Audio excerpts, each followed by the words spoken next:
অনুরাগী ছু ধারাবাহিকের আজকের পর্বে দেখা যায় সুন্দরকে ধরার জন্য হিমাদ্রি বাবু আদিত্য এরা যে যার পজিশন নিয়ে নেয় এবং গাছের আড়ালে লুকিয়ে বন্দুক ত্যাগ করে থাকে। সুন্দর তার সাংপাঙ্গ নিয়ে ওখান থেকে পালিয়ে যাওয়ার চেষ্টা করলেও সুন্দর বেশ অসুস্থ বোধ করে, যার কারণে সুন্দর একটা জায়গায় বসে এবং ওর লোকজনকে বলতে থাকে যে শুন, ভেবেছিলাম ও সুদীপাকে বিয়ে করবে না, ওকে বিয়ে করার আর কোন ইচ্ছা নেই, ওর সাথে একবারে ফুল সহজ করব আর তারপর ওকে আমি বেঁচে দেব। গাছের আড়ালে দাঁড়িয়ে হিমাদ্রিবাবু এসব কথা শুনতে এবং প্রচণ্ড ক্ষেপে যায় সুন্দরের উপর। হিমাদ্রিবাবু যে রেগে যাচ্ছে, যা কিছু করতে পারে তা বুঝতে পারে আদিত্য, তাই হিমাদ্রিবাবুকে বলতে থাকে, হিমাদ্রিবাবু কুল ডাউন, আপনি তো রাখবেন না হিমাদ্রিবাবু, আমাদেরকে কিন্তু খুব সতর্কভাবে কাজ করতে হবে। সুন্দর সুদীপাকে নিয়ে এত নোংরা কথা বলতে থাকে যে হিমাদ্রিবাবু সেটা সইতে না পেরে ওই বন্দুক হাতে নিয়েই সুন্দরের দিকে এগিয়ে যায় এবং উল্টোপাল্টা সব দিকেই গুলি করতে থাকে। সুন্দরকেও গুলি করতে থাকে। হিমাদ্রিবাবুকে থামতে বলে আদিত্য। হিমাদ্রিবাবুকে সরিয়ে দেওয়ার চেষ্টা করতে যায়। ঠিক তখনই একটা গুলি হিমাদ্রিবাবুর বুকে এসে লাগে এবং ওই গুন্ডাভান্ডাগুলো পালিয়ে যায়। আদিত্য হিমাদ্রিবাবুকে বাঁচানোর চেষ্টা করে, তবে বাঁচানোর চেষ্টা করলেও হিমাদ্রিবাবু লুটিয়ে পড়ে। সেখানে সুদীপা সহ সবাই চলে আসে এবং সুদীপা নিজের বাবার এই পরিস্থিতি দেখে একেবারেই সহ্য করতে পারে না। বাবা বাবা বলে চিৎকার করে কাঁদতে থাকে সুদীপা। আদিত্য হিমাদ্রিবাবুকে কোলে তুলে একটা জায়গায় বসায় এবং হসপিটালে নিয়ে যাওয়ার জন্য অ্যাম্বুলেন্স ডাকতে থাকে। ঠিক সেই সময় আদিত্যর হাতটা টেনে ধরে হিমাদ্রিবাবু আদিত্যকে বলে, স্যার, আমার মেয়েটার কি হবে? আমার মেয়েটাকে আপনি বাঁচান, আপনি আমার মেয়েটার সারা জীবনের দায়িত্ব নিন স্যার। আমি চলে গেলে আমার মেয়েটার আর কেউ রইল না, ওই সুন্দর আমার মেয়েটাকে শেষ করে ফেলবে, আপনি আমার মেয়েটাকে বাঁচান। হিমাদ্রিবাবুর বলা কথাগুলোতে বেশ অবাক হয়ে থাকে আদিত্য। সুদীপা যখন নিজের বাবাকে জড়িয়ে ধরে কাঁদতে থাকে, হিমাদ্রিবাবু তখন সুদীপাকে বলার চেষ্টা করে, মারে তোর একজন আছে, তোর আরও একজন আছে, তবে কে আছে জানতে চাই? সুদীপা বারবার বলে, বাবা তুমি কার কথা বলছ? বলো না বাবা তুমি কার কথা বলছ?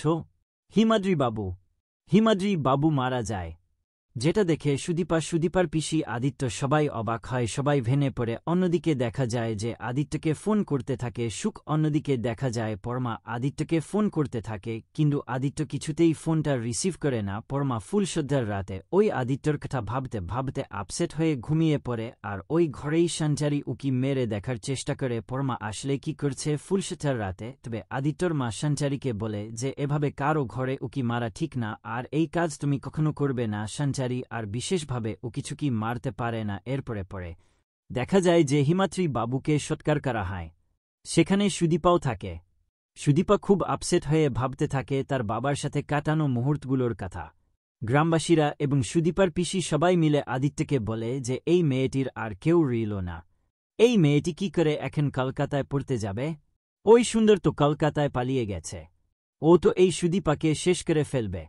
এই মেয়েটির জন্য একমাত্র আপনি কিছু করতে পারেন স্যার, আপনি মেয়েটিকে বিয়ে করুন, আপনাদের বাড়িতে নিয়ে যান, ওখানে থেকে মেয়েটি অন্তত লেখাপড়াটা করতে পারবে, বাবার স্বপ্ন পূরণ করতে পারবে, নয়তো তো শিয়াল কুকুরে মেয়েটিকে ছিঁড়ে ছুঁড়ে খাবে। যখনই গঙ্গার ধারে যায় সুদীপা, তখনই সুদীপার পা পিছলে সুদীপা পড়ে যেতে যায়। তখনই আদিত্য সুদীপাকে ধরে, তবে আদিত্য কোনো কিছু বলার আগেই সুদীপ আদিত্যকে বলে, আমার বাবার কাজের শেষ দিনেও আপনি আমার বাবাকে মিশনে নিয়ে গেছেন, আমার বাবার মৃত্যুর জন্য আপনি দায়ী। আদিত্য চৌধুরী, আমি আপনাকে কোনদিন ক্ষমা করব না, কৃষ্ণ না, আপনি আমার বাবার খুনি। এই বলেই সুদীপ ওখান থেকে চলে যায়। অন্যদিকে পরমা বারবার ফোন করতেই থাকে আদিত্যকে। আদিত্য ভাবতে থাকেন, না এটা চলতে পারে না, কিছু একটা করতে হবে, আমার দাদাভাইয়ের জীবনটা আমি এভাবে শেষ করে দিতে পারবো না, আমাকে কিছু একটা করতেই হবে। অন্যদিকে সুদীপার পিসি গ্রামবাসীরা সবাই মিলে অনুরোধ করে আদিত্যকে সুদীপাকে বিয়ে করার কথা, কিন্তু সুদীপা তো এটা চায় না। আদিত্য বিশেষভাবে কিছু করতেও পারে না। আদিত্য গ্রামবাসীকে বলে যে সুদীপা না চাইলে আমি কি করতে পারি, আমি এর থেকে বেশি কিছুই করতে পারি না। আদিত্য সুদীপাকে বলে, আপনি কলকাতায় পড়তে যাচ্ছেন, আপনার ওখানকার লোকাল গার্জিয়ান আমি হব, যখন যেভাবে প্রয়োজন পড়বে আপনি আমাকে ডাকবেন, আমি সবটা ব্যবস্থা করে দেব, হোস্টেলের ব্যবস্থাও করে দেব আপনাকে। কিন্তু সুদীপ আদিত্য থেকে কোনো প্রকার হেল্প নিতে চায় না, বারবার ওই পরমা ফোন করতেই থাকে আদিত্যকে। আর আদিত্য খুব বিরক্ত হয় এবং ভাবতে থাকে কোন উপায়ে সেই সব কিছু চুকিয়ে দিতে পারবে। এরপরেই দেখা যায় বাবা ছবি হাতে নিয়ে কাঁদতে থাকে সুদীপা, আর ঠিক তখনই পাশে এসে দাঁড়ায় আদিত্য। ছবির মধ্যে আদিত্যকে দেখতে পাই সুদীপা। ভাবতে থাকে, বাবা তুমি একদিন আমাকে আগলে রেখেছ, আমি ভাবতাম আমি পড়ে যেতে গেলে তুমি তো আছো, আমাকে ঠিক ধরে নেবে, কিন্তু এখন আমার কি হবে? আর আদিত্যকে দেখে বেশ তেলেবেগুনে জ্বলে যায় সুদীপা। আদিত্য সুদীপাকে বলে, সুদীপা আমি আপনাকে বিয়ে করতে চাই, আপনি চাইলে আমাকে বিয়ে করতে পারেন, আমাদের জয়েন্ট ফ্যামিলি, আর ওখানে থেকে আপনি আপনার স্বপ্ন পূরণ করতে পারবেন, আপনি মেডিকেল পড়তে পারবেন, ওই জায়গাটা আপনার জন্য ঠিক হবে। নাই তো আপনি একা কলকাতায় যেতে পারবেন না, আমি আপনাকে বিয়ে করার জন্য প্রস্তুত, তবে আমার একটাই শর্ত, আমাদের মধ্যে কোন স্বামী স্ত্রীর সম্পর্ক থাকবে না, কোন স্বামী স্ত্রীর দাবিও থাকবে না, আপনি আপনার মতই, আমি আমার মত, সমাজে আমি আপনাকে স্ত্রীর স্বীকৃতি দেব, কিন্তু এর বাইরে আমাদের মধ্যে কোন দিন কোন সম্পর্ক হবে না। সুদীপা কোন কথার উত্তর দেয় না। আদিত্য ওখান থেকে চলে যায়। সুদীপার পিসি সুদীপাকে এসে বলে, সুদীপা তুই বুঝতে পারছিস না যে তুই ভয়ঙ্কর পরিস্থিতিতে পড়তে যাচ্ছিস, ওই সুন্দর তোকে ছাড়বে না, তোকে চিড়ে কুড়ে খাবে, একমাত্র এই পুলিশের বড় বাবুই আছে তোকে বাঁচাতে পারে, আর তাছাড়া দাদা তো এটাই চেয়েছিল না যে তোকে একটা ভালো মানুষের হাতে তুলে দেবে, এর থেকে ভালো মানুষ আর কে হতে পারে?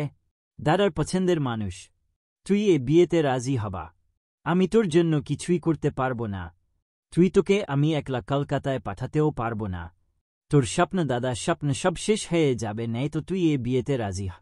মনে ভাবতে থাকে সুদীপ, আর পিসি মারিরা আমি তোকে কি করে বলব, তোর তো আর একটা বোন আছে, কোথায় আছে না আছে আমি কিচ্ছু জানি না, যে সত্যি দাদা বলে গেল না সেই সত্যি আমি তোকে কি করে জানাবো, আমি কিছুই তোকে জানাতে পারবো না মা, যে করেই হোক না কেন আমাকে তোকে একটা ভালো ছেলের হাতে তুলে দিতেই হবে, দাদার কথা আমাকে রাখতে হবে। অন্যদিকে দেখা যায় যে পরমার কথা ভাবতে থাকে অভ্র তার নিজের কাজের জায়গায় যায়, তবে পরমার ছবি হাতে নিয়ে চোখের জল ফেলে। অপরদিকে পরমা আদিত্যর কথা ভাবে। অন্যদিকে আদিত্য ভাবতে থাকে তার দাদাভাইদের কথা, ভাবতে থাকে দাদাভাই আমি তোর জন্য সবকিছু করতে পারি দাদাভাই, এই বিয়েটা আমাকে করতে হবে, আর এই জন্যই করতে হবে যে আমি পরমাকে বুঝিয়ে দিতে চাই আমার জীবনে পরমা শুধুই আমার বন্ধু, দাদাভাইদের জীবন আমি শেষ করতে পারব না। এরপরে দেখা যায় সুদীপা বাড়ি বসে বসে কাঁদতে থাকে। আদিত্য সেখানে যায়, সুদীপাকে বলে, সুদীপা কি ভাবলেন, আপনি বিয়েটা করবেন তো? তখন সুদীপা আদিত্যকে বলে, হ্যাঁ আমি রাজি, একটা কথা আমি চাই আপনার কথাগুলো আপনি সারা জীবন রাখবেন, আমাদের মধ্যে কোনো রকম কোন চাওয়া পাওয়া স্বামী স্ত্রীর সম্পর্ক কিচ্ছু হবে না, কিচ্ছু না, আমি আপনাকে কোন দিন ক্ষমা করতে পারব না, আমি শুধু আমার বাবার স্বপ্ন পূরণ করতে চাই। এরপরে দেখা যায় আদিত্য তার বাড়িতে ফোন করে এবং ভাই বোনদের বলে আজ নবীনপুর গ্রামের মন্দিরে চলে আসার কথা। ভাই বোনেরা সবাই খুশি হয়, পরমাও খুব খুশি হয়, তবে সঞ্চারী সবার মাঝে বলতে থাকে গ্রামে ঘুরতে যাচ্ছি, ওখান থেকেই আদিত্যর জন্য একটা মেয়ে দেখে একেবারে বু করে নিয়ে চলে আসব। ঠিক তখনই গায়ত্রী দেবী খেপে গিয়ে বলেন, না খবরদার না, কোন গ্রামের মেয়ে আমার বাড়ির বউ হবে না, আমাদের বাড়ির বউ হবে একটা সম্ভ্রান্ত পরিবারের মেয়ে, বনেদি বাড়ির মেয়ে, ঠিক আমার বড় বৌমার মতো, আমার বড় বৌমা যেরকম আমি আদিত্যর জন্য সেরকম বৌমাই নিয়ে আসব। অন্যদিকে দেখা যায় যে আদিত্য রাস্তা ধরে হাঁটতে থাকে, ভাবতে থাকে সে তো সত্যি লুকিয়ে গেল, সে কি জন্যই বিয়েটা করছে সেটা তো বলল না, কাজটা সে ঠিক করল না, তাকে সুদীপাকে সবটা জানাতে হবে, সে কোনোদিনই কোনো অধিকার সুদীপাকে দিতে পারবে না, আর তার পেছনে রয়েছে তার দাদাভাই এবং পরমার জীবন, তাই এই সবটাই সে সুদীপাকে জানাতে চায়। মিন্নিরে সব বিয়ের ব্যবস্থা শুরু হয়ে যায়। সুদীপা সেখানে থাকে, সুদীপাকে কিছু বলার জন্য আদিত্য সেখানে যায়, তবে গ্রামবাসীরা সবাই মিলে আদিত্যকে বেশ কিছু উপহার দেয় এবং তাদের কথার মাঝে সুদীপাকে কিছুই বলতে পারে না আদিত্য। সুদীপা ভাবতে থাকে কি বলতে চাইছিলেন আদিত্য বাবু। সুদীপা আদিত্যকে বলে, আপনি চাইলে এই বিয়েটা এখনো ক্যান্সেল করতে পারেন, কোন অসুবিধা নেই, আমি এই বিয়েটা শুধুমাত্র বাবার সুখের জন্য, বাবার স্বপ্নের জন্য করছি, অন্য কিছুর জন্য নয়, তবে এই বিয়েটা আর ক্যান্সেল করতে চাই না আদিত্য। আদিত্য তার জীবনের কিছু কথা সুদীপাকে বলতে চায়, কিন্তু ওখানে বলার সুযোগ হয় না। এরপরে গায়ে হলুদ শুরু হয়ে যায় এবং সবাই মিলে কনের সাজে সুদীপাকে সাজিয়ে ফেলে। অপরদিকে ওই গ্রামেই এসে হাজির হয় আদিত্যর ভাই বোনেরা এবং পরমা। আদিত্যর জন্য যখন গ্রামবাসীরা বিয়ের বাজার করে টোপর নিয়ে যাচ্ছিল তখনই টোপরটা ভ্যান থেকে পড়ে যেতে চায়। ঠিক তখনই পরমা নিজেই ওই টোপরটা ধরে। গ্রামবাসীরা পরমাকে বলে যে আমাদেরকে বাঁচালেন, এটা নষ্ট হয়ে গেলে তো বিয়েটা ক্যান্সেল হয়ে যেত। আসলে আজকে আমাদের গ্রামের ডাক্তার দিদিমনির সাথে আমাদের পুলিশের বাবুর বিয়ে হচ্ছে, আর মন্দিরে বিয়েটা হচ্ছে শুনেই বেশ অবাক লাগে। পরমার ভাবতে থাকে কার সাথে কার বিয়ে হচ্ছে। কিছুক্ষণ পরেই আদিত্য তার ভাই বোনদের ফোন করে এবং বলে যে এই মন্দিরে চলে আসার কথা। তখনই পরমা বুঝতে পারে এটা অন্য কিছু ঘটতে চলেছে। অন্যদিকে দেখা যায় সুদীপা আর আদিত্য সুদৃষ্টি হয় 4 হাত এক করে দেয় পুরোহিত মশাই এবং সুদীপাকে সিঁদুরে রানিয়ে দেয় আদিত্য। ঠিক তখনই পরমা গিয়ে সেখানে হাজির হয় এবং পরমা আদিত্যকে বলে, আদিত্য তুমি তোমার বিয়ে এতে আমাকে নিমন্ত্রণ করার জন্য এখানে ডেছ। এমন দৃশ্য দেখে সবাই চমকে যায়। ঠিক তখনই আদিত্য বলে পরমা। সুদীপা বুঝতে পারে এটাই পরমা, তাই সুদীপা উঠে দাঁড়ায় এবং পরমাকে বলে তাহলে তুমি পরমা। পরমা সুদীপাকে বলে আর তুমি তাহলে সুদীপা। সুদীপা খুব ভালো করে বুঝতে পারে আদিত্য জীবনে পরমার কোন একটা জায়গা রয়েছে, তাদের মধ্যে কোন সম্পর্ক রয়েছে। তো বন্ধুরা, তোমরা এটাই চাও তো যে পরমা যেন নিজের ভুলটা বুঝতে পারে এবং আদিত্যের জীবনে যেন আর কোনোভাবেই ঝামেলা না করে। কমেন্ট করে জানাতে ভুলো না।